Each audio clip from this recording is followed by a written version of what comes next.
Content creator হতে চাইলে প্রযুক্তির প্রেমে পড়েছিলেন তিনি একদমই ছোটবেলায়। কিন্তু কখন যে সেই ভালোবাসা থেকে কন্টেন্ট বানানোর যাত্রা শুরু হলো টেরই পাননি তিনি।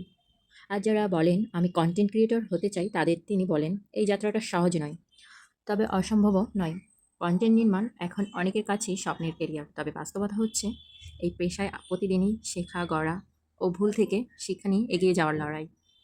একজন কন্টেন্ট ক্রিয়েটর হতে হলে নিজেকে কিভাবে প্রস্তুত করতে হয় আর কোন কোন ভুল এড়িয়ে চললে পথটা কিছুটা মসৃণ হয়, এই লেখায় তুলে ধরা হয়েছে সে বিষয়গুলো। বাংলাদেশ অন্যতম জনপ্রিয় কন্টেন্ট ক্রিয়েটর ও স্যাম জনের প্রতিষ্ঠাতা স্যাম এর সঙ্গে কথা বলে লিখেছেন মোহাম্মদ আশিকুর রহমান। তোমার কণ্ঠটা তোমারই হোক প্রথম এবং সবচেয়ে গুরুত্বপূর্ণ বিষয়, তোমার কণ্ঠ কোথায়? কন্টেন্ট মানে শুধুই ট্রেন্ড ধাওয়া নয়। অনেকেই ভাবে এই মুহূর্তে ভাইরাল কি, সেটা নিয়েই কিছু বানাতে হবে। কিন্তু আসল সফলতা আসে যখন আপনি নিজের ভিউ পয়েন্টে দাঁড়িয়ে কিছু বলতে পারেন। আপনার কথায় যদি সত্যতা থাকে তাহলেও মানুষের সঙ্গে কানেকশন গড়ে উঠবে। আমি যখন প্রথম ভিডিও বানাতাম তখন প্রতিযোগী ছিল অনেকাংশে কম, কিছু রিসোর্সও ছিল সীমিত।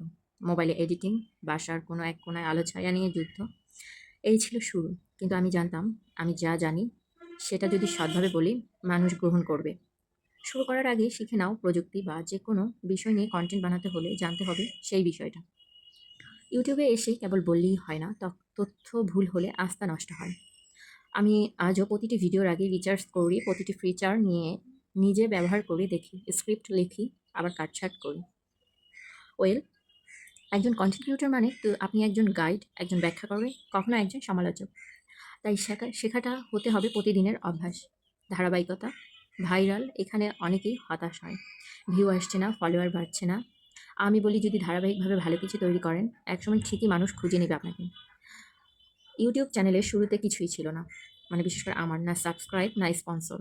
কিন্তু হাল ছাড়িনি, কারণ আমি জানতাম সময়কে ধৈর্য দিয়ে পেটাতে হয়, তখনই সে ফল দেয়। শুধু টেকনিক নয়, টোনও শিখে অনেকেই ভুলে যায়। কন্টেন্ট মানে শুধু ভিডিও নয়, এটি এক ধরনের কমিউনিকেশন। আপনি কিভাবে কথা বলছেন, কিভাবে ভিউয়ার্সকে অ্যাটেন্ড করছেন, তাতেও ফারাক পড়ে। নিজের ভোকাল টার্ন, বডি ল্যাঙ্গুয়েজ, এমনকি থামার জায়গাগুলোকেও গুরুত্ব দিতে হয়। নিজের দৃষ্টিভঙ্গি গড়ে তোলে কন্টেন্ট বানালে কি সফলতা হওয়া যায়? না, কখনোই না। আপনি যদি আর ১০ জনের মধ্যে বলেন, মানুষ আপনার আলাদা করে মনে রাখবে না।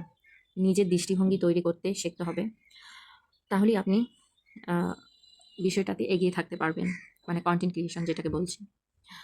আপনি কিভাবে দেখেন বিষয়টাকে সেটা আগে বলুন, সেটা চিন্তা করুন, সেটা নিয়ে বিশ্লেষণ করুন, সেটা নিয়ে আলাদাভাবে রিসার্চ করুন। একটা বিষয় কি, আমাদের কোনো একটা যে কোনো ভালো কোনো কাজে আমাদের লেগে থাকলে সেটাকে আমরা সফলতার দ্বারপ্রান্তে নিয়ে যেতে পারি। তবে মেইন বিষয় যেটা, তার পিছনে শ্রম দিতে হবে এবং লেগে থাকতে হবে। যে কোনো কাজের ক্ষেত্রেই এটা খুবই গুরুত্বপূর্ণ। আমি অনেক সময় দেখি কেউ হুবহু আমার ভিডিও স্টাইল কপি করছে, কিন্তু তারা টেকে না, কারণ কপি করে আপনি ভিডিও বানাতে পারবেন, সম্পর্ক না। সেটা যে কোনো ক্ষেত্রেই হোক। প্রযুক্তির প্রেমে পড়লে সেটাকে যদি কাজেই লাগাতে পারি তবে খারাপ কি বলুন? এছাড়া আমরা শেখার পাশাপাশি আমি আরও কয়েকটি বিষয় বিস্তারিত বলতে চাই। যেমন ইউটিউব, শেখার ও জানার মতো লাখ লাখ ভিডিও আছে। ফেসবুকও তেমনিভাবে শেখা ও জানার মতো অনেক আছে। সারাদিন স্ক্রল করে ঘন্টার পর ঘন্টা সময় নষ্ট করছি। জানা আর শেখার মতো 10টা সেরা বিষয় আমরা লিখতে পারি এবং সেগুলো জানতেও পারি, রিসার্চও করতে পারি। নয়, আপনার আইডি বা পেজ আবর্জনা মুক্ত থাকতে পারেন। ঠিকই, জি ঠিকই শুনছেন। বাসাবাড়িতে যেমন কাজ করতে করতে আবর্জনা জমে, তেমনি ফেসবুকেও কিছু আবর্জনা টাইপের পোস্ট বা কমেন্ট আমরা করে থাকি, যেগুলো আমাদের আইডি বা পেজের ক্ষতি করে।